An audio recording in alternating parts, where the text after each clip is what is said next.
뉴스엔 시간입니다. 취재기자와 함께 오늘 증시에 영향을 미칠 만한 경제 뉴스 일정 살펴봅니다. 증권팀 김종학 기자 나와 있습니다. 어서 오세요. 네. 그동안 이제 인수합병과 관련해서 큰 관심을 모았던 한국 항공우주산업 카이 매각이 또 유찰 불발이 됐죠? 네, 국내 유일의 완성 항공기 제작업체인 한국항공우주산업 매각 작업이 결국 다음 정권으로 넘어가게 됐습니다. 이번 매각 작업을 주관하는 정책금융공사는 지난 17일 예정됐던 카이 본 입찰에 현대중공업은 입찰서를 냈지만 대한항공은 제출하지 않았다고 밝혔습니다. 국유재산 매각에는 반드시 두 개 회사 이상이 참여해야 한다는 국가계약법에 따라 입찰은 자동 유찰됐는데요. 대한항공은 현재 카이의 주가 수준이 적정하지 않다고 판단해 이번 입찰에 불참하기로 했다며 앞으로 다시 기회가 주어진다면 입찰에 참여할 의사는 있다고 밝혔습니다. 단독으로 입찰에 참가한 현대중공업은 카이 인수를 통해 신성장 동력을 확보한다는 방침에 변화가 없다며 정책금융공사의 결정을 기다리고 있는 상황이라고 말했습니다. 대한항공이 카이 인수를 포기한 것에 대해 국내외 경기 상황이 나빠지면서 무리한 인수에 나서기보다는 현금을 충분히 비축해야 하기 때문이라는 분석이 나오고 있습니다. 카이 매각 대상 지분 41.75%를 인수하려면 최근 3개월 평균 종가 기준으로 1조 2천억 원, 경영권 프리미엄을 감안할 때 1조 5천억 원의 자금이 필요할 것으로 추정됩니다. 때문에 업계 관계자는 대한항공이 시장 예상보다 높은 가격을 쓰고 우선 협상 대상자가 될 경우 인수 후 승자의 저주에 걸릴 수 있는 상황을 우려해 인수를 포기한 것 아니냐는 해석을 내놓고 있습니다. 국가계약법상 2차 입찰이 무산돼 수의계약으로 매각할 수는 있지만 정책금융공사는 이에 대해 앞으로 진행 과정은 주주협의회를 통해 결정하겠다는 입장입니다. 네. 대한항공이 유력한 인수 후보자 가운데 한 기업이었는데요. 경기 상황도 그렇고 소위 승자의 저주, 비싸게 살 우려가 있다는 것도 맞는 이야기고 대선 후보들이 TV 토론에서 항공우주산업 살리기 위해서 이런 거 민간 기업에 매각하면 안 되지 않느냐 뭐 이런 얘기들도 정치권 입김도 작용을 했다는 겁니다. 삼성 디스플레이가 독자 경영을 강화한다고요?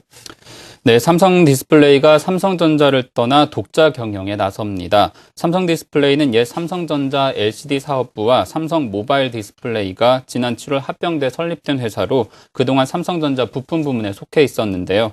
삼성은 지난 5일 김기남 사장이 삼성 디스플레이 새 대표에 임명되면서 삼성 SDI와 삼성전기처럼 독자 경영에 나설 계획입니다. 앞으로 삼성전자 이사회를 거치지 않고 자체 이사회 승인을 받아 모든 의사결정이 가능해지는 것인데요. 삼성은 권오현 부회장이 삼성 디스플레이 대표이사를 겸임한 뒤 의사결정 과정에 삼성전자와 삼성 디스플레이 이사회를 모두 거쳐야 해 스피드 경영이 제대로 이루어지지 못했다면서 지난 5일 사장단 인사 이후 독자 경영을 강화할 것이라고 밝혔습니다. 분사와 합병, 설립 등 일련의 과정이 마무리되면서 안정적 경영 기반을 갖춘 점도 독자 경영에 나서는 배경으로 꼽히는데요. 삼성 디스플레이는 그동안 지분 84.8%를 가진 최대 주주이자 매출의 36%를 차지하는 삼성전자에 의존하는 측면이 컸지만 삼성전자 외에 다른 외부 고객 확보를 위해 신제품 개발과 마케팅 전략을 세우고 있습니다. 네. 앞서도 여러 차례 얘기를 했습니다만 일본 총선에서 자민당이 압승하면서 엔화 약세 추세가 나타나고 있고 국내 경제에 부담이 될 거라는 얘기가 많죠? 네, 그렇습니다. 엔화 약세가 증시의 변수로 등장할 조짐을 보이고 있습니다. 해외 투자은행들은 내년 엔화가 약세를 이어가면서 엔달러 환율이 달러당 90엔까지 오를 수 있다고 전망하고 있는데요. 국제금융센터에 따르면 지난 17일 기준 해외 투자은행이 전망한 내년 1분기 엔달러 환율은 달러당 81.62엔으로 한 달 전 예측치보다 1.8% 올랐습니다. 주요 투자은행 가운데 8곳이 내년 엔화 약세가 이어질 것으로 예상했는데요. 이러한 엔화 약세는 일본 중앙은행의 적극적인 통화 완화 기조 때문입니다. 일본 중앙은행이 지난 9월 은행의 자산 매입 기금을 10조엔 늘린 데 이어 10월에는 11조엔을 더 늘렸는데요. 일본 총선에서 우익 자민당이 압승하면서 불황 타개를 위한 무제한 금융 완화 조치로 엔화 약세가 더 가속화될 것이라는 우려가 나오고 있습니다. 다만 엔화 약세가 우리 증시에 미칠 영향에 대해서는 분석이 엇갈리고 있습니다. 업종별로는 내수 소비재와 서비스 업종은 경쟁력이 강화되겠지만 관광과 여행 업종, 건설, 자동차 등 일부 수출 업종은 피해가 불가피할 전망입니다. 자동차와 철강, 조선 등 일본과 경쟁 관계인 수출 상품들은 수출 경쟁력이 떨어질 우려가 크기 때문인데요. 다만 엔화에 투자했던 글로벌 자금이 원화에 몰리면서 증시의 유동성을 공급해 줄 것이라는 긍정적 전망도 나오고 있습니다. 예.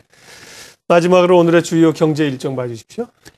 네, 오전 9시 반 방통위에서 선거방송심의위가 예정돼 있고 11시 반에는 팔레스 호텔에서 IT정책 자문단 회의가 열립니다. 오후에는 서울 서초동 서울중앙지법에서 삼성과 CJ 재산상속소송 마지막 공판이 열립니다. 취재기자와 함께하는 뉴스 브리핑 증권팀 김종학 기자 함께했습니다. 잘 들었습니다. 감사합니다.